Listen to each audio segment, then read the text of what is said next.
to Brenda's Bonkers.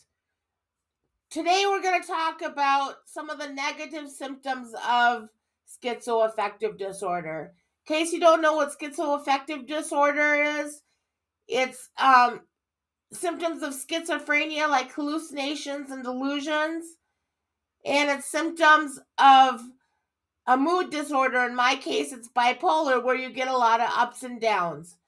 We're going to talk about the negative symptoms. Like right now, I'm in a down episode.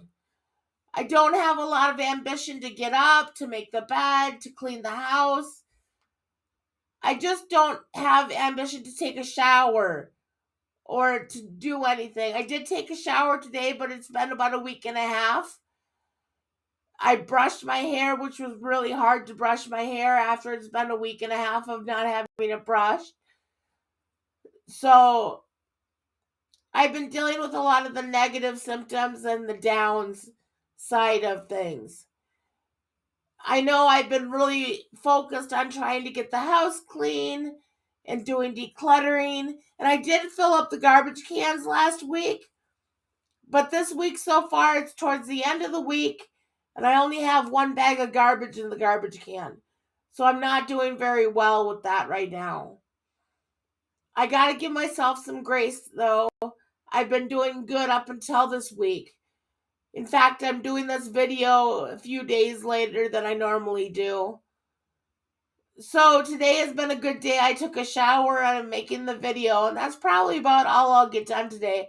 I'm probably not even going to make the bed today. But that's kind of where I've been at.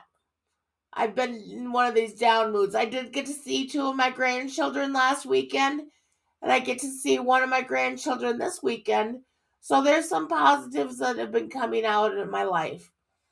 As far as ICE is concerned, I heard that they're sending 700 ICE members away from Minnesota. It still leaves over 2,000 ICE employees. So ICE still is present, but things have toned down a little bit in the last week or two.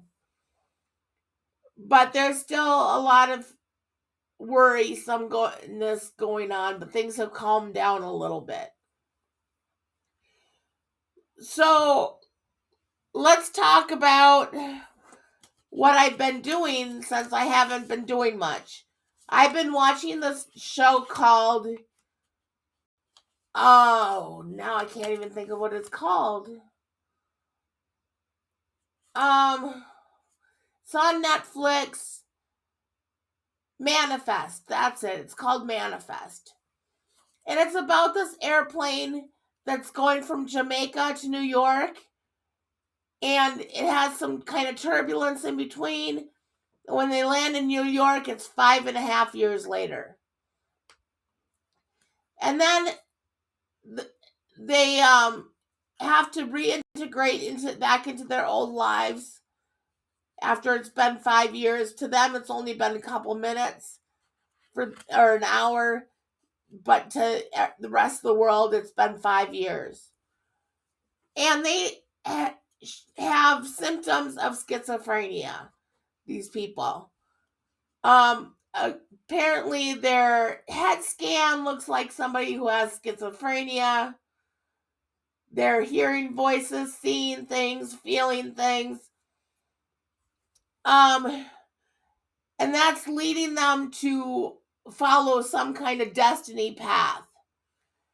It's kind of dangerous movie for people like me who have schizoaffective disorder or schizophrenia, because it makes them feel like they have some kind of special power, that they know stuff, that the voices and stuff are true to what they're hearing. And it's interesting to think about that, because for a long time I believed these voices. I believed what I was seeing and hearing. I thought they were ghosts, or they were signs, or they were a special ability.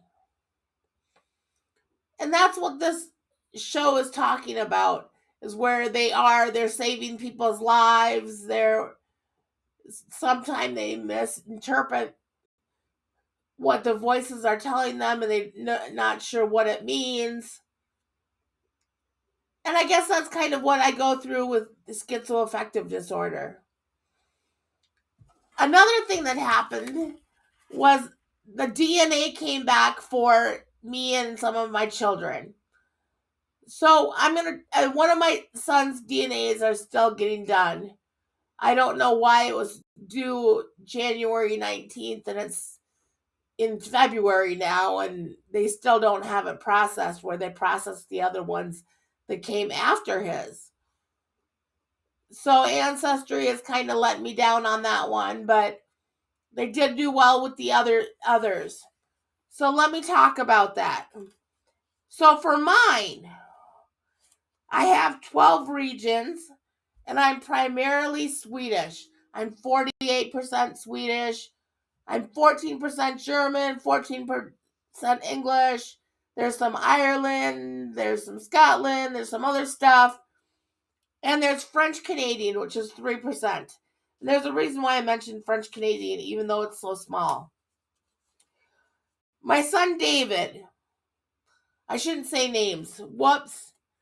Sorry. But one of my sons, my second son, he has 10 regions, and his primary is Sweden, which is 42%. He has Scotland and Ireland at 24%. He has the French Canadian at 2%, but he does not have any of my German. My oldest son, he has 18 regions. Sweden is top for him at 25%. He has Scotland and Ireland at 14%. He also has Germany as 11%, and French Canadian he has 3%. So he has the same amount of French Canadian as I do. Then my youngest, my daughter, she's biracial, and she is 23% or 23 regions. So she's the most diverse out of them. She also has Sweden listed as her highest with 33%.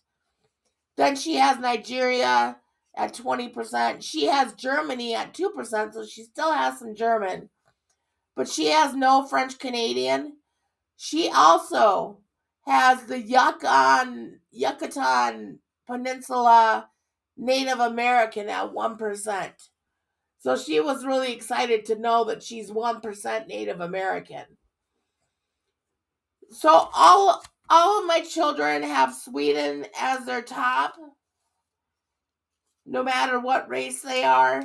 All three of them had different fathers, and all their fathers turned out to be their fathers. There was no surprises there.